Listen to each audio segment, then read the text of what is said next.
There's a lot of times where us women want to find and we want to be seekers and we have to relieve ourselves of those duties and realize, hey, that's not my job. You guys are in a situation where you end up finding him, he's gonna be weird. I promise you that. He's gonna be weird, he's gonna treat you weird, and he's gonna treat the relationship weird. Hey guys, welcome back to another video. I haven't made a video in a long time. But, you know, I'm back and I'm better and I'm growing and I'm living and I'm getting older. So I think realistically you should thank me because I've been taking the time to learn more about myself and more about the world that God has given us. And in that, sharing my wisdom and my thoughts with you. So let's really get into it. What I'm going to be talking about today is things that I wish that I was told about relationships when I was younger. I think this is something that is very important for young girls to understand. I think when I started to understand this concept of relationships is when I got out of relationships in high school. And now I actually understand, wow, that's actually a big task to handle. And I only want to be a part of it if it is helping me and if it's actually fruitful for me. Let's get just straight into it, right? I have 4 bullet points, important concepts that you need to understand about relationships. First concept that's really important to understand about relationships is empathy. I use empathy in the word that it basically meaning you caring more about other people's circumstances and situations. There is a point in relationships where you can feel very guarded. You can feel very self-assured and selfish. And that's a hard truth, right? When we get into a relationship, we think that this person is here to serve me. And I think we also get really confused when we're in a relationship and we don't understand the roles. So then therefore, since the roles are mismatched, what I think about you is also mismatched. So the reason why I say empathy is really important is because as other people in this life, and especially as Christians, we have to understand that, or even if you're not Christian, even if you are in a relationship with someone or you're a friendship with someone or even just a colleague or acquaintance, stranger, there are other points and factors in people's lives that make them to be the person that they are. And when you don't put those in perspective in the words that you say, in the decisions that you make, and the actions that you take, you are not really living to the best potential that you could be, and especially if you want to strengthen those relationships that you have in your life. In a relationship, there are going to be times where you're selfish and you're thinking, hey, you know, why didn't X, Y, and why, you know what, let's use like an imaginary boyfriend name for right now. Like, let's literally just say, what would be a name? I don't know. Imagine like, oh my gosh, like I marry a guy like 10 years later and it's the same name. Oh my gosh, God, you would be so intentional. Let's ask ChatGPT because I literally cannot. I'm so sorry. I literally cannot. Give me a boy. You know what? Let's go with Jack. Let's just keep it so freaking simple. Jack or Jake, right? Say if I'm in a relationship with Jack, I'm like, Jack didn't give me flowers today. He didn't do it after work and he knows that I usually have a really rough time on Mondays and I just don't know why he didn't give me flowers this time. The thing is, right, say if Jack had a flat tire, his boss yelled at him. His mom called to deliver news about her dog that just died. Like, Jack is going through a lot, right? And it's not necessarily that Jack doesn't care about you. It's just when you're a human and you are distracted, yeah, priorities are not as focused anymore. And we understand that, but we don't really want to act it out and act like that actually is a real like situation when we're focused on ourselves. So yeah, a lot going on with Jack. Right? Doesn't mean that you are less important. And empathy also comes with a level of security that you have with yourself and a level of security you have with other people and expectations that you place for other people. That's why a lot of people hate when they put high expectations on men and then those men don't fulfill those expectations when in reality, you need to lower those standards down, babe. And especially, it's not necessarily settling. It's just being more realistic. And that's what empathy is. Being more realistic of the circumstances that are in front of you instead of expecting people to be at your beck and call. We may not think that. We're like, yeah, no, I'm not selfish. I'm very empathetic about situations. But you don't know that until there's a situation that arises that you think, hey, why didn't they know that? They know that bothers me. Like they know the way that I react. They know some things, not everything people know, right? Not everyone knows certain things, right? Like let's just put it plainly. Especially if it's not communicated directly. We cannot have an expectation on somebody to act a certain way when we haven't even communicated it. So that's what you always want to think about first. Have I communicated this effectively enough for that expectation to be valid? Think about that. So that's empathy, right? And that was something I had a hard time feeling because I get really selfish in relationships. I don't say I used to get really selfish in relationships because I think about myself more than I do the other person. And when you're in a relationship, you're realizing that you're going to be living as one. And that's the goal, to live as one under God. So You can't think for two when your goal is for one. Another concept is effort, obviously. And when people say you have to keep dating your wife, there's a reason for that. Effort as humans come as almost as a value. If I see you doing something that I think is of importance or significance, I have now increased the value that I have thought of you. Hey, you're doing something really good about yourself, or you're doing something really good for the community. Wow, that's really good for you. My value for you has gone up. So we as humans appreciate effort, even if it is not for us, but it's for other people or for themselves. So you have to understand that there's a value of effort for yourself and an expectation for yourself. So that's one part of the nickel, right? I think there was a commercial that just went down, but there's one part of the coin, right? Where effort is also relied on you. You also held up to the same standard because as like you're one of billions of people in this world. So there is an expectation of effort on your part. And on top of that too, on the other coin of understanding that, hey, as Jack, he has to set some sort of standard as a man to show effort. And another point of that is, as women, you know, it says in the word, he finds a wife, finds a good thing. Finds, keyword, finds. There's a lot of times where us women want to find and we want to be seekers.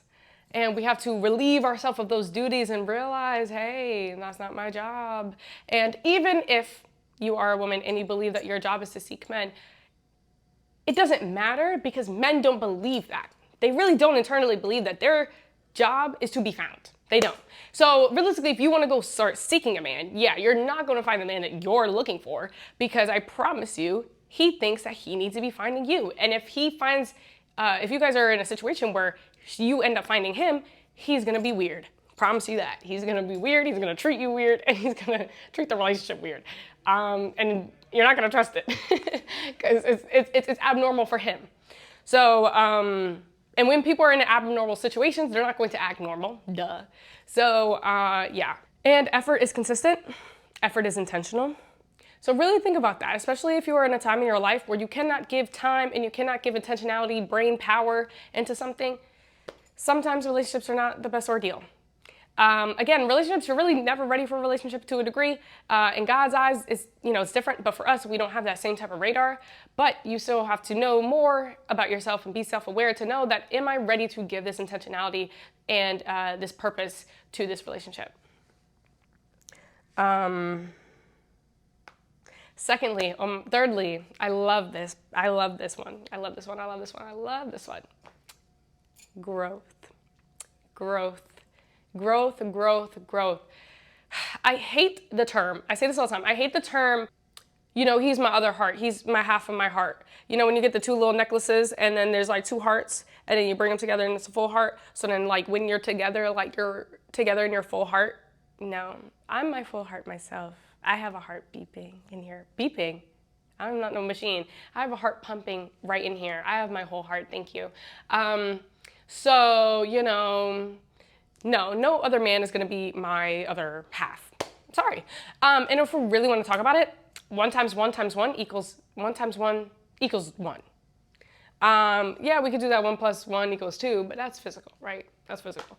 But if we're talking about multiplying possession, multiplying greatness, multiplying finances, and really getting to a spirit of evolving and growth, yeah, you're multiplying. So I would rather multiply with one whole self to equal one whole relationship. And I say that to say there's a lot of people that disregard growth as a relationship, and they think because they have the other things, oh, he's showing effort and he's very empathetic in my situation. But you guys aren't growing. You guys aren't really testing and challenging yourself. And one of you maybe doesn't like to be challenged by the other person. Then yeah, you're not going to grow. And not only that, a lot of people like to discredit how much of a relationship can tear you down. Even if you are in the talking stage with a guy, oh my gosh, have you been in the talking stage where like you're like, oh my God, I hate talking to this man. I hate talking to this man. Like this man is draining me. And the funny part is he's not even your man yet. Yeah, there's a reason why. Because when you're in constant communication with another person, again, there's a level of effort that your body just naturally just gives to it. So then in that, if you are giving an insurmountable amount of energy when it's actually in decline and not growing your energy or helping you sustain your energy, then yeah, you're in a growth decline. And people don't really want to necessarily feel that. because they like the situations that they're in. It is what it is. But I promise you this, just to keep in mind, like, the most important thing for you to be with me is that we need to grow. I'm not staying the same who I am. I'm not staying the same self till I'm 50. I'm not. And if I was, I'd be so ashamed of who I am, because I do not want a 21-year-old Antonia and a 50-year-old Antonia. I'm sorry. There has to be change. Like, there has to be some sort of growth or an improvement. And if you're in that storyline of my improvement, I hope you're doing the same thing. And I hope that we're both challenging each other. Relationships should challenge each other. They should tell each other to be better. And they should help each other to be better. Do not leave your partner in the dust. That's not what you're called to do in a relationship at all. Because in that case, it's almost like you don't love them enough to see them change. That's why God, molds us and has rules for us and parameters. It's because he loves us so much that he doesn't want to see us stay the same. So growth. Growth is the most important thing.